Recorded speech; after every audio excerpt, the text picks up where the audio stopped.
Bonjour à tous, bonjour à toutes. Bon, aujourd'hui, nous avons un invité, je dirais, exceptionnel lors de cette séance du Cercle du Renouvellement Spirituel, consacré toujours à l'état des lieux des spiritualités existantes. En la personne donc de Claude René Minière, qui aujourd'hui va nous présenter la révélation et les pèlerins d'Arès. Alors, je vais faire une petite introduction malgré tout.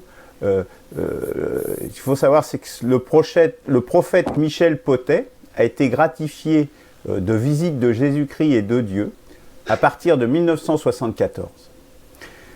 Cette révélation d'un nouveau livre, le livre, forme une confirmation et un complément à la Bible et au Coran. La fraternité formée autour de la révélation d'Arès se nomme les pèlerins d'Arès. Ils forment un mouvement d'une foi évolutive, sans dogme, sans chef, sans hiérarchie, sans organisation. Toutefois, plusieurs antennes, entre guillemets, des pèlerins d'Arès existent en France et dans le monde, rassemblant plusieurs milliers de frères. Récemment, Michel Potet, à la réponse à la question « Qu'est-ce que Dieu ?», a eu la réponse suivante. Dieu, c'est la vie, avec un grand V. C'est aussi bien vous que ce qui vous a donné cette vie. Voilà, je crois que Dieu, il ne faut pas chercher plus. Donc voilà, l'introduction que je ferai aux pèlerins et à la révélation d'Arès, mais évidemment, Claude René va nous en parler beaucoup mieux que je ne pourrais le faire moi-même. Voilà, Claude René. Oui. Et il corrigera éventuellement ce que j'ai pu dire, qui sont peut-être des... Oui, c'est bien. Oui. Non, mais c'est tout à fait vrai, bien sûr. C'est pas facile la présentation forcément de la révélation d'Arès parce que en réalité c'est un message d'une dimension véritablement universelle et chacun d'entre nous entend toujours les choses à travers, malgré, même si vous êtes des chercheurs spirituels, à travers le filtre d'une culture. On est toujours soumis à quelque chose, il y a un filtre mental. Bon, mais je vais tenter de le faire. Bon, d'abord, commençons par les événements surnaturels. Parce qu'il y a eu des événements, disons, dits surnaturels, qui sont à l'origine de la révélation d'Arès. Il y a deux événements. Le premier événement, c'est donc l'apparition de Jésus, puis on a parlé Luc, en 1974. C'est un homme qui donc va se trouver devant un autre homme qu'on appelle le témoin, qui s'appelle Michel Potet. C'est un homme physique, en chair et en os, luminescent, une sorte de lumière qui émane de tout son corps, un grand gaillard, vraiment un costaud, un charpentier, comme dire le frère Michel. Il marche sur le gravier, ses pas critent sur le gravier, ses cheveux flottent dans le vent glacial de l'hiver 1974. Ça, c'est dans la nuit du 14 au 15 janvier 1974. Et mais par contre, quand il part, il traverse le plafond. Donc, je disais, Jésus, en chair et en os, il va venir tout de même 40 fois, 39 ou 40 fois, dit le témoin, sur une période d'environ 3 mois. La nuit, je dirais comme un voleur, quoi. Et vous m'entendez là, pas? Ça va, on va dire que c'est compréhensible. Bon. Ok. Je vais essayer d'articuler un peu plus parce que je vous vois plus, du coup, j'ai plus d'interaction par rapport à ça. Et à chaque fois, donc, il dicte un enseignement au témoin qui le prend sous le dicté. Alors évidemment, le frère Michel, au départ, ne s'attendait pas à ça, à avoir écrire. Et il se trouve que la pièce où apparaît Jésus est une pièce qui est en chantier. Il a fait des saignées pour faire passer l'électricité toute la journée. Donc ça n'a rien d'une image habituelle dans ce genre de domaine. Et il trouve un sac de charpente, enfin un sac de ciment là qui est au sol, un crayon de charpentier, et il va écrire la première veillée, parce qu'il va appeler ça des veillées, les 30 veillées. Il va écrire sur ce sac. avec d'ailleurs une certaine incertitude après quand il se sera relu pour en faire un premier livre. Ça va être la première partie de la révélation d'Arès qui va appeler l'évangile donné à Arès parce que ça vient de Jésus. Et puis, en 1977, je reviendrai sur le fond, sur le message, bien sûr. En 1977, c'est un petit pas de lumière ou un gros clou de lumière, je ne sais pas comment le qualifier, mais extrêmement éblouissant. Le frère Michel dit que les murs coulent littéralement de lumière, il y a des trucs qui se baladent un petit peu partout, l'air est comme des cristaux, la charpente crie littéralement, il y a l'impression qu'il y a un train qui passe au-dessus. Ça se passe dans la petite chapelle qu'il avait construite consécutivement aux apparitions de Jésus. Et là, donc, une voix sort de ce bâton de lumière. Là, il avait prévu déjà un petit écritoire. Et il va se mettre là aussi à écrire. Ce sera le deuxième message. Là, ça sort. C'est un message qui toujours. Les deux sont donnés en français. Mais ça sort donc. Là, c'est la voix de Dieu. C'est une voix plutôt masculine là, qu'il a prise, je suppose. Et il écrit donc ce message qui fera la deuxième partie de la révélation d'Arès. Donc la révélation d'Arès, c'est en fait un seul et même événement, mais en deux temps. Un, le messager Jésus, un peu comme un précurseur, et deux, Dieu en personne, entre guillemets, si je peux dire personne, parce que évidemment, c'est pas une personne au sens où nous l'entendons, dans un deuxième temps. Les deux messages sont en français. Le premier est dans un français très, très littéraire, un français très soutenu, beau, qui parle avec autorité, vérité. En fait, c'est quelque chose de tout à fait exceptionnel, même sur le strict plan textuel. Le second, celui qui vient de Dieu, c'est... alors, il explose un peu la langue. Lui, il dit « Je parle le bruit d'homme » quand il qualifie notre langage. Pas de poumon dans moi, oui. Les soleils tournent dans ma main a 1000 mains. Il essaie de nous faire sentir des fois quelque chose de son immensité, mais il vient se réduire là à un bâton de lumière ou un clou de lumière. D'ailleurs, il dit « Je serre comme le clou ». Il fait sentir même sa souffrance à se réduire de cette manière-là, mais pour appeler l'homme parce que on est la même parenté, quoi, tout simplement. Ceci dit, il nous a fait libres comme lui, et donc on n'a que le destin qu'on a choisi d'avoir, quoi. Donc Jésus, Dieu, en fait un même événement, mais en deux temps. Jésus s'adressant peut-être plus particulièrement aux chrétiens, voire aux juifs, judéo-chrétiens, même s'il parle aussi de Mahomet assez souvent, enfin, il dit Muhammad, comme d'un prophète à part entière, un prophète qui a été très sage, très, très écouté, qui n'a pas instauré non plus de clergé, etc. J'en viens donc, et Dieu donc qui vient couronner ça, en employant plus du tout de mots qui seraient issus de la religion. Parfois, il invente même des mots, il prend des langages très anciens, il emprunte à l'hébreu, il emprunte des fois à l'arabe, il emprunte à différents langages, enfin, c'est quand même pour l'essentiel, bien sûr, en français, ou des mots qu'on ne connaît pas du tout. Il parle, par exemple, il dit le vrai est un jardin dans la tête. Voilà, c'est des petits aphorismes très courts, très, très percutants, qui se découvre au fur et à mesure de son propre changement personnel.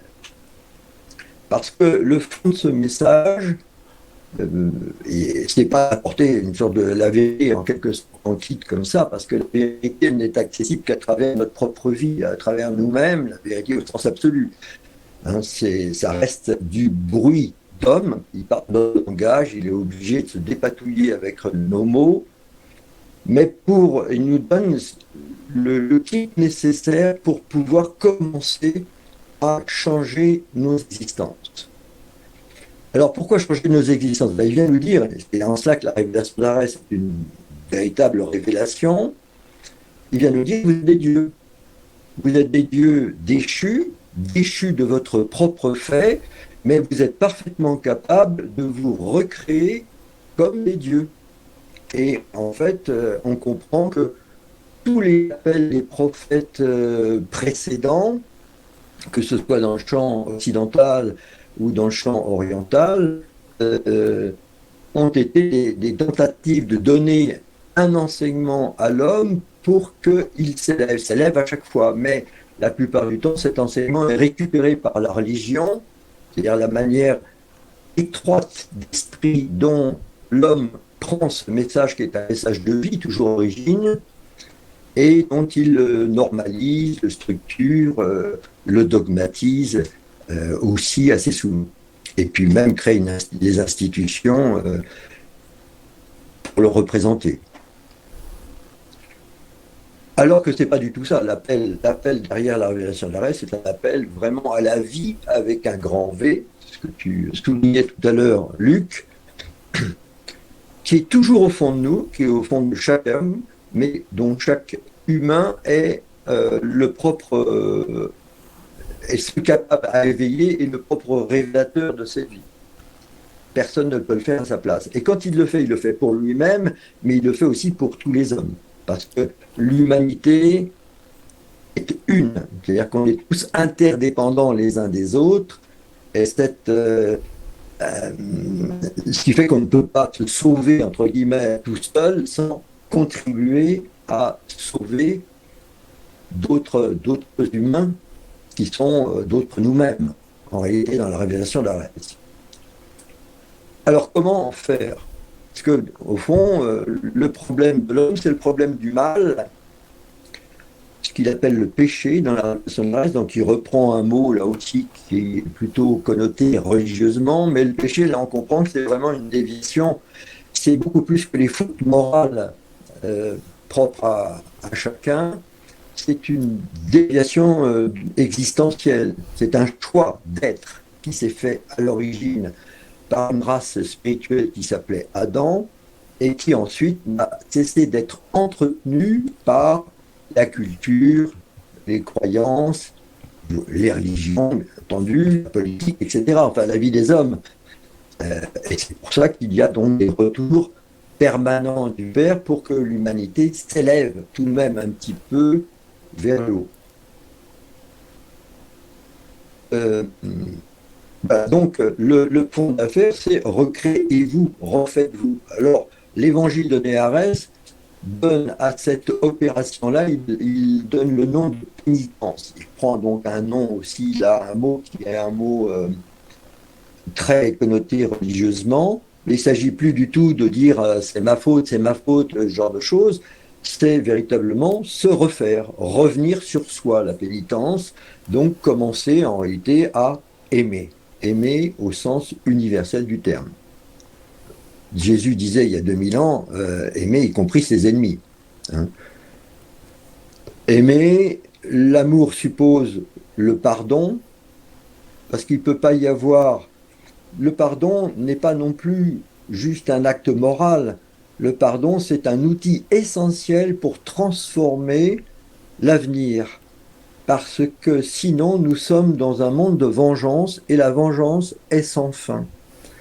Donc, la seule manière de stopper la vengeance, c'est de pardonner, c'est-à-dire de dépasser l'offense, l'affront, etc., qui nous a été fait, même si c'est pas forcément facile, hein, ça se fait pas forcément toujours gentiment, mais c'est pas oublier non plus. C'est-à-dire, il faut aussi savoir se préserver des choses. Mais c'est dire, il n'y aura pas de représailles, quoi. Voilà le sens finalement profond du pardon. C'est aussi, bien entendu, être en paix avec soi-même et répandre la paix. C'est aussi se déculturer de quantité d'idées, de choses qu'on a dans la tête, voire d'idéologies, et qui nous font, qui sont comme autant de filtres sur notre existence et sur notre manière de comprendre et d'appréhender les choses et nos relations les uns avec les autres. Donc, dépasser cette culture-là qui vient du passé, projetez-vous dans l'inconnu, vers Dieu, et vous ferez naître en vous votre nature profonde, et votre nature profonde, c'est d'être des petits dieux. Vous êtes des petits dieux. Je reviens donc à ça. Et vous êtes des petits dieux, vous ne le savez plus, vous vivez comme des animaux, vous vivez comme du bétail civilisé, mais vous êtes capable d'en sortir, vous avez encore les outils pour le faire. Jusqu'à un certain temps, parce qu'après, il nous prévient qu'il y aurait, dans un avenir, je ne sais pas s'il est tout à fait proche ou lointain, mais que le péché des péchés pourrait pleuvoir sur l'humanité. Et le péché des péchés, c'est se couper définitivement de ses racines spirituelles. C'est-à-dire l'homme ne serait plus qu'un animal, un pensant, bien sûr, mais s'étant coupé de la vie, et il peut véritablement s'anéantir, même en tant qu'espèce. Je ne parle pas d'anéantissement en termes d'écologie ou de grandes catastrophes, il pourrait y en avoir aussi, mais déjà un anéantissement de l'être lui-même, véritablement. Donc il envoie Michel Potet a une mission pour essayer de relancer la vie spirituelle libre, non pas la vie religieuse, parce que la vie religieuse, c'est toujours une récupération de ça, une vie spirituelle libre qui consiste simplement à être un pénitent et, alors il y a un deuxième volet, un moissonneur de pénitents, c'est-à-dire chercher à en trouver d'autres qui s'engageraient dans cette même direction de recréation de soi, auquel cas, quand ces gens-là se retrouvent, quand on se retrouve, alors c'est pour là des pèlerins d'Arès, ils forment des assemblées libres, souveraines d'elles-mêmes, sans chef, sans loi, sans règlement, parce qu'on considère qu'on peut régler toutes les choses par la conscience, à partir du moment où on peut se remettre en cause soi-même, c'est-à-dire où son ego est quand même en deuxième position, voire s'est effacé au profit du projet, quoi, du dessin dans lequel nous sommes engagés. Donc, il y a des assemblées qui existent depuis plus de 30 ans maintenant en France, effectivement, un petit peu en Belgique, en Suisse, en Allemagne, peut-être aussi un petit peu au Canada, il y en a très peu, mais bon, en Australie. Bon, après, c'est des petits groupes, vraiment des tout petits groupes la plupart du temps. À Paris, il y a tout de même une assemblée qui fait un peu plus d'une centaine de personnes. Et donc ces assemblées, en fait, sont les prémices d'un monde changé, c'est-à-dire du monde ancien dans lequel nous sommes, on commence à faire émerger un monde neuf et qui n'a plus du tout recours au système d'Adam.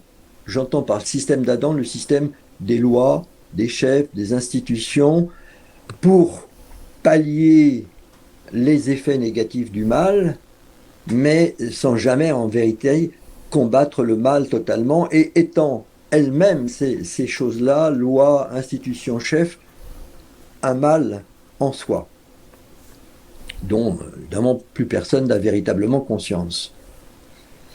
Voilà donc, si vous voulez, le,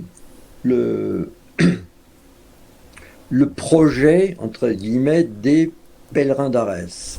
Chercher et inciter, chercher des pénitents et inciter à la pénitence, au sens vrai du terme, voilà, un système qui est un système millénaire, hein, qui suite au péché, en fait, bon, bah, on a trouvé ce moyen-là, un roi, etc., pour pallier les effets du mal, mais en réalité, ça les pallie pendant un temps, mais c'est aussi un mal qui vient, c'est aussi un autre mal, parce qu'après, il y a eu je ne sais combien de guerres, les uns avec les autres, etc. Bon, bref, je ne rentre pas trop dans les détails, mais il s'agit effectivement de faire sortir un autre monde. Les assemblées de pèlerins d'Arès, ce sont des assemblées donc, qui sont souveraines d'elles-mêmes, d'après les termes même de l'évangile de Néarès, libre, et on essaye d'y vivre selon notre conscience. Alors, ça ne va pas sans conflit, mais la plupart des conflits peuvent se régler autrement qu'en faisant référence à un règlement, à une loi. On a une parole de vie, et puis ceux à qui ça ne convient plus, ben, ils s'en écartent, ils ne viennent plus. Ceci dit, les degrés d'adhésion à la révélation d'Arès sont très divers selon les uns et les autres. Il y a des gens qui sont très engagés et il y a des gens qui sont des électrons libres, et il y a des gens qui sont très éloignés, isolés, qui ne sont dans aucune assemblée aussi, parce que finalement le livre lui aussi, il a son propre chemin, le livre La révélation d'Arès, on ne maîtrise pas très bien tout ça. Alors on n'a aucune aucun registre pour aucune référence de gens. Ben, il y a personne n'a besoin de signer quoi que ce soit. L'engagement est d'abord un engagement de conscience. Par contre, quelqu'un qui viendrait nous rejoindre une assemblée de pèlerins d'Arès, il y a une petite forme d'accueil, il y a une sorte de sas qui se fait, et où on veut s'assurer du fait qu'il a bien compris de quoi il s'agissait concernant la révélation d'Arès et le projet, qui ne se méprennent pas. Parfois, on peut réorienter quelqu'un vers des organisations plus caritatives ou humanitaires ou d'autres formes de spiritualité qui lui conviendraient mieux que la nôtre, qui est tout de même assez spécifique. Je précise que c'est Jésus qui parle, non, c'est Dieu qui parle à travers Jésus, mais dit au frère Michel, je t'envoie rassembler un petit reste. Donc il ne se fait pas d'illusion sur le nombre de gens qui répondront présents à cet appel, parce qu'il y a un appel derrière, il y a un appel de l'être à l'homme. Hein, redresse-toi, quoi, change ta vie. Et un petit reste. Et en plus, il lui dit, quand tu seras mort, quand tes fidèles verront tes mains glacées, enfin, pleureront sur tes mains glacées, eh bien, le petit reste que je t'envoie rassembler, tu ne l'auras pas encore véritablement vu. Hein. Et même les pèlerins n'auront pas véritablement encore commencé à accomplir leur mission. Alors, ce qu'il faut comprendre aussi, c'est qu'il ne s'agit pas non plus, quand on va chercher, parce qu'on fait de l'apostolat dans la rue, etc., on va chercher d'autres hommes, c'est pas forcément pour les recruter ou qu'ils viennent nous rejoindre. S'ils nous rejoignent, c'est bien, mais c'est d'abord pour susciter en eux l'envie de changer leur vie, leur existence. Après, ils peuvent rester catholiques, protestants, juifs, musulmans, athées, agnostiques. Toutes les formes sont possibles. C'est pas ça le fond de l'affaire. Le fond de l'affaire, c'est de faire grandir l'être en soi. L'homme n'est pas, une fois pour toutes, ce qu'il croit être. Il n'y a pas de nature humaine, il y a une nature qui a été choisie à un moment donné. On est retombé dans l'animal pensant, en quelque sorte, mais en gardant les dons divins qui nous permettent de nous refaire, de nous recréer. Et c'est ce processus qu'il appelle pénitence. Voilà, disons, en gros, en même temps, Dieu ne se méprend pas sur non plus l'éventuelle réussite, disons, de cette révélation. Enfin, si, bien sûr, il la souhaite, mais elle peut aussi échouer. Et elle peut aussi retomber dans une religion. Le risque est toujours là, ça s'est constamment passé par le passé, mais il ne s'agit pas de religion. En réalité, ça devrait être l'entretien d'une vie spirituelle libre. Et donc, la remise en route de l'amour universel. Mais il lui dit donc, 4 générations ne suffiront pas dans l'évangile donné à Arès, avant que, au fond, il y ait quelque chose qui commence à être un peu plus sensible. Et quand il parle de génération, le frère Michel précise que un bébé qui naîtrait actuellement de son vivant, il a 94 ans aujourd'hui, en ce moment, un bébé qui naîtrait serait de la première génération. Donc, ce n'est pas du tout les générations de 25 ans telles qu'on les voit habituellement, hein, c'est des générations spirituelles.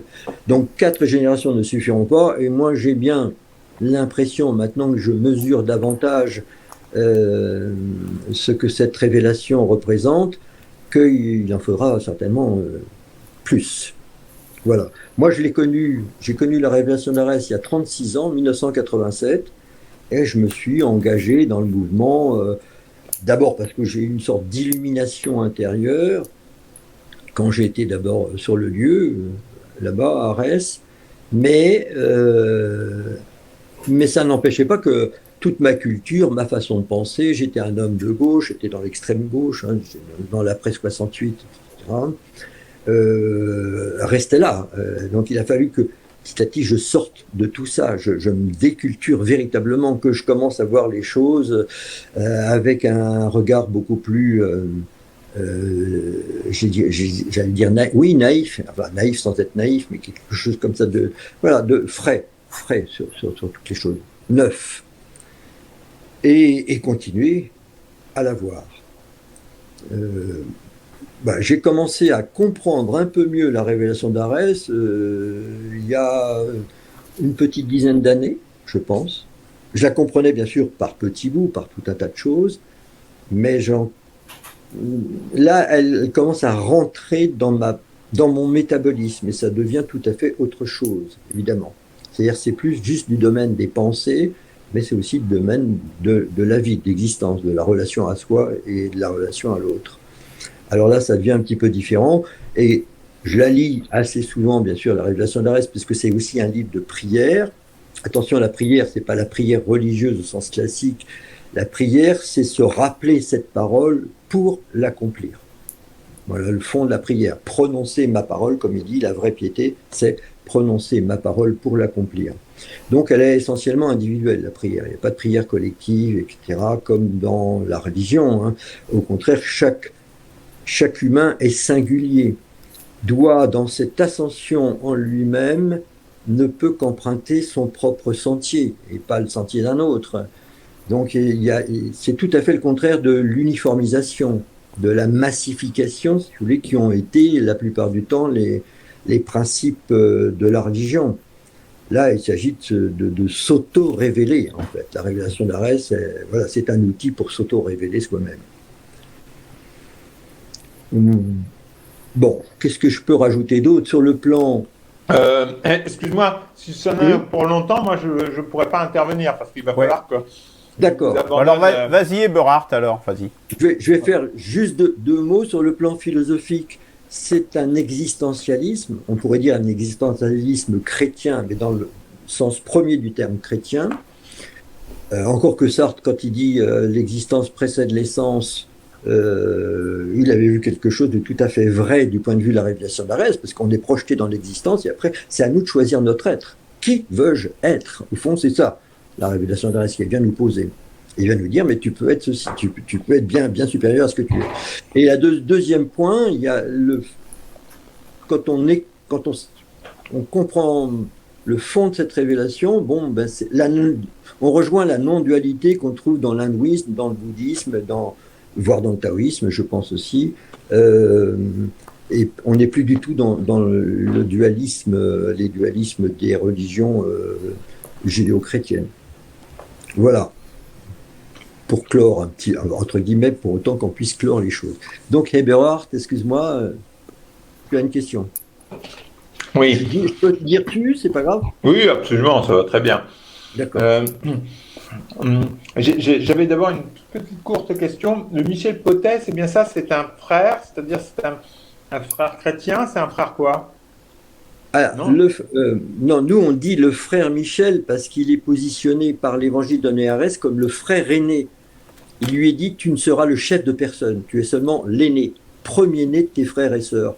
C'est ce que dit le Christ à ce frère Michel. C'est ce que Jésus, oui, dit à ce frère Michel. Voilà. Premier à avoir reçu l'enseignement du Père. Mais à l'époque, il ne savait pas non plus qu'il aurait des apparitions de Dieu qui viendraient par la suite. Donc, il croit. Et donc, ce Michel, qu'est-ce qu'il était donc charpentier, c'est ça que j'ai compris, non? Michel Potet, non, charpentier, c'était Jésus.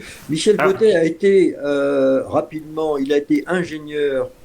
Il a fait des études de physique. Il a été ingénieur, je crois, dans le système de refroidissement, les centrales nucléaires aussi. D'ailleurs, il a eu plusieurs brevets qui lui ont permis d'ailleurs d'avoir de l'argent à une époque où il n'en avait plus du tout du fait des apparitions.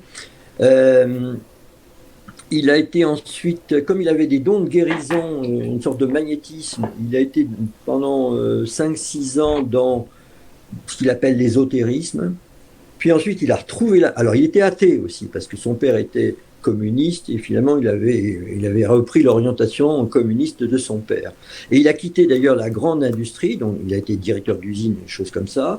Il a quitté la grande industrie parce qu'il avait considéré que les patrons de la boîte où il travaillait, je ne sais plus ce que c'était, n'avaient pas bien réagi à une grève de leurs ouvriers. Et ça ne lui avait pas plu. Attends, je vais t'interrompre parce que Eberhard ne va pas pouvoir rester. Bon, c'est intéressant, mais je pense que c'est... J'ai suffisamment d'informations là concernant... Voilà, mais alors, attends, quand même 2 mots, parce qu'il est devenu, du coup, il retrouve la foi, il devient un prêtre de l'Église orthodoxe, secrétaire d'une éminence qui était une sorte d'archevêque de l'Église orthodoxe, et cet homme meurt au bout de 2 ans. Le frère Michel est un gros travailleur, il connaît tous les dossiers, il prend sa place, donc il devient une sorte d'archevêque de l'Église orthodoxe, on appelle ça un exarque, un prince du culte, comme dit l'évangile de Néarès. Et en fait, Jésus, quand il va lui parler, la première veillée, si vous la lisez, vous verrez, c'est une grande gifle à toute l'institution religieuse, quoi. D'accord. Vas-y, Eberhard, parce que Oui, donc effectivement, bon, il y a des éléments intéressants hein, que je rejoins. Je vois, bon, vous êtes des petits dieux. Bon, c'est une façon assez rapide de dire, bah, Dieu est en nous, quoi, si on veut. Et ça, oui. Sans vouloir s'identifier à Dieu, bon, même si beaucoup de gens inconsciemment se croient des dieux, notamment dans une société de consommation. Mais eux, ils sont totalement inconscients de la dimension spirituelle de l'homme, donc ça, enfin, ils sont en plein dans le péché, donc ils sont coupés en fait de leur nature, hein, c'est ce que tu disais, donc ils sont coupés et donc ils sont dans l'anéantissement de leur être et ne veulent pas prendre conscience. Donc effectivement, ils ont un mouvement spirituel sans chef, bah, effectivement, c'est ce que t'es Jésus lui-même, hein, sans règlement. Et la solution, donc, c'est la conscience, hein, la libre conscience. Oui, tout ça, on le retrouve tout à fait, même quand on lit d'autres références comme René Girard. Hein, moi, j'ai mes références principales, c'est René Girard et Simone Weil, la philosophe. Et bon, donc en fait, il veut nous faire sortir du système d'Adam, et c'est ce que voulait faire aussi le Christ, hein, c'est clair. Hein. Il voulait. Tout à fait. Hein, pardon. Tout à fait, oui. Voilà. Oui, absolument. C'est fondamental dans tout le message analysé. Je ne sais pas si tu as lu déjà René Girard. Si. Voilà, bon, c'est différents livres. Hein. Il y en a. Bah, surtout sur le bouc émissaire. Oui. Voilà, mais il y en a d'autres encore. Hein. Oui, je sais qu'il y en a d'autres. Oui. Non, mais les plus intéressants, je pense qu'ils sont un peu plus complets. Le bouc émissaire, ça n'est que le premier. Enfin, ou alors un seulement fragment sur le bouc émissaire. C'est l'analyse du christianisme et de Jésus en particulier. C'est plutôt des choses cachées depuis la fondation du monde. C'est son premier. Ah oui, j'ai le titre, mais je ne l'ai jamais ouvert. Oui. Eh ben, ouvre-le. Et tu reverras en fait tout ce que je dis là, hein, parce que j'en fais un petit peu vite fait la synthèse. Hein. Et donc, l'animal pouvant retrouver sa nature, donc, et effectivement, nous sommes dans un système, nous sommes en fait, et c'est là où on peut commencer à trouver la pénitence, oui, très bien. Et bon, il y a le côté aussi, 4 générations n'y suffiront pas. Oui, des générations spirituelles, effectivement. Et même, je crois qu'on n'est encore que dans la première génération, puisqu'on est dans la société de génération des consommateurs qui ont perdu à 90 ou plus % de watts toute la dimension spirituelle de l'homme, puisque le matérialisme, depuis 5 siècles, a sévi dans comme une tache sur un buvard, d'une manière de plus en plus importante à travers toute la population. Donc oui, je souscris à tout ça et je vais aller juste un petit peu plus loin et c'est que ça, c'était effectivement des idées tout à fait intéressantes pour les années 70 et maintenant, il faudrait qu'on prenne conscience, parce que le mot conscience c'est très important. Voilà, je prêche un peu pour ma paroisse. Je ne sais pas si tu as regardé un peu ou écouté ce qu'on s'est dit entre nous à travers les différentes conférences. Juste la présentation que vous faites, il y avait Luc et c'était pas toi, c'était un autre monsieur, je crois. Guillaume. Guillaume, oui.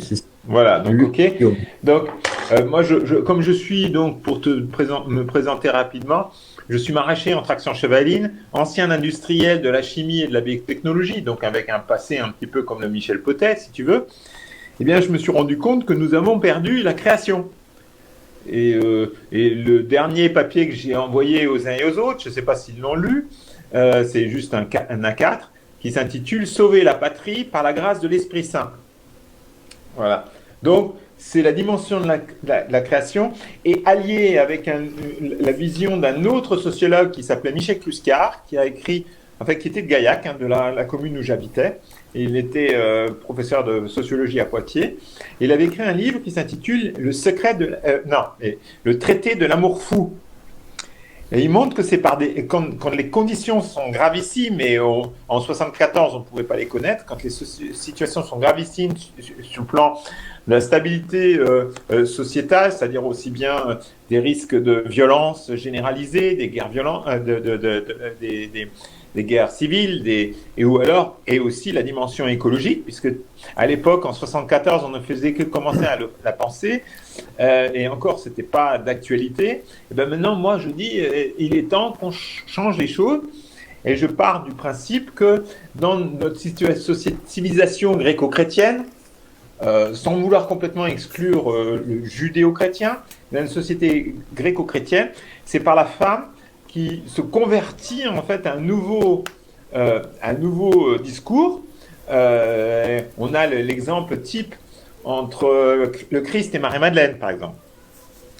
Et donc, c'est la femme qui entraîne, et d'autres égéries ont existé, comme Antigone, de l'époque grecque, ensuite Marie-Madeleine, ensuite il y a eu le mythe de Tristan Iseux, donc c'est toujours des rapports entre homme et femme. Hein. Donc, c'est pas seulement un homme qui vient apporter quelque chose, c'est une femme qui se convertit à la parole d'un homme, ou qui le croit d'une dimension élevée, comme dans le cas de Jeanne d'Arc aussi, qui, quand elle rencontre Charles VII, lui déclare « c'est vous le roi ». D'accord ? Et ensuite, dans le roman de Jean-Jacques Rousseau, où c'est à nouveau une relation triangulaire entre un jeune homme et un vieil homme, et cette Julie, et c'est le premier roman écologique qui a jamais existé dans le monde d'ailleurs, qui s'appelle donc Julie ou la Nouvelle Héloïse.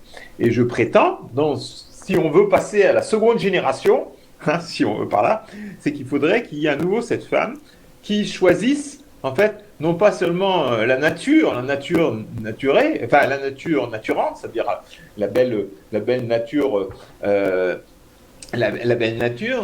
belle nature sauvage. Il faut aussi qu'elle soutienne la nature naturelle, c'est-à-dire celle qui est embellie par l'homme et qui nourrit l'homme. Et le problème, c'est que plus personne s'occupe de cela. Et je tire, alors en prophète, hein, peut-être dans la suite de Michel Potet, je tire la sonnette d'alarme, parce que sinon, vous allez manger plus que de la merde, puisqu'il n'y a plus de paysans en France, par exemple, et dans tout l'Occident, puisqu'il n'y a plus que de l'agro-industrie. Je ne peux pas ça de la paysannerie. Voilà mes commentaires par rapport à ce que j'ai pu retenir de ce que tu présentais. D'accord. Je peux rebondir un tout petit peu dessus, si vous voulez, je ne sais pas. Oui. Est-ce que tu as du temps, Christian, devant toi Tu veux dire Eberhard? Ah oui. Non, Christian. Ton micro est coupé. Ce que je pense par rapport au temps qui nous reste. Je pense que il y a énormément de choses très intéressantes, des questions qui ont été soulevées, et disons pas, à mon avis, pas traitées parce qu'elles n'ont pas été posées, les questions concernant les pèlerins d'Arès, puisque c'est ça quand même l'objet. Donc, je dirais que le discours de Eberhard est vraiment intéressant. Il me semble qu'on est quand même sorti de l'étude approfondie de la démarche des pèlerins d'Arès et la façon dont elle peut s'articuler et s'insérer dans le kaléidoscope des spiritualités actuelles. Donc, vu qu'il ne nous reste plus que 10 minutes, et que moi j'ai une foultitude de questions à poser sur les pèlerins d'Arès, sur ce que j'ai entendu de la part de Claude, je propose plutôt qu'il y ait une émission supplémentaire. Sinon, on peut... Voilà. Ouais. Moi, de toute façon, j'ai prévu une réunion de 13 à 14. Vous savez que j'ai un emploi du temps extrêmement serré. Hein? Ouais, alors ça, je m'en doute. Là, tu es à... Ouais, voilà, bon, il y a la plage, il y a tout ça. Bon, le café, aller prendre à la terrasse. Vous comprenez bien que je ne peux pas m'éterniser. Je comprends. Dans ce débat fondamental. Attention. Non, mais il est très important, ce débat. Effectivement. On a touché des points fondamentaux, notamment pour ce qui concerne la spiritualité. Moi, j'aimerais m'étendre sur la phrase que j'ai entendue. C'est vrai que je suis un peu le représentant du matérialisme au sein de cette petite assemblée donc de spiritualistes. Anéantissement par absence de spiritualité. Donc l'homme redevenant un animal pensant et rien d'autre. Alors bon, ce et rien d'autre, voilà, ça, j'aimerais beaucoup débattre là-dessus. Donc voilà pour ce qui concerne une petite intervention sur le temps qu'il nous reste. Bon. Et c'est Günther Anders qui disait « Nous ne vivons plus dans une époque, nous vivons dans un délai ». Bon, et là aussi, on est pressé par l'idée. Est-ce que Claude, René, est-ce Oui. que tu serais d'accord pour revenir la semaine prochaine? Oh, bien sûr. Parce que La du semaine coup- prochaine- Magnifique. Parce que je pense que C'est-à-dire, du coup... c'est toujours le vendredi à... Ah oui, c'est toujours le vendredi à 13h. Donc du coup, ça bien sûr, permettra peut-être à Eberhard. Du coup, moi je vais arrêter l'enregistrement du coup.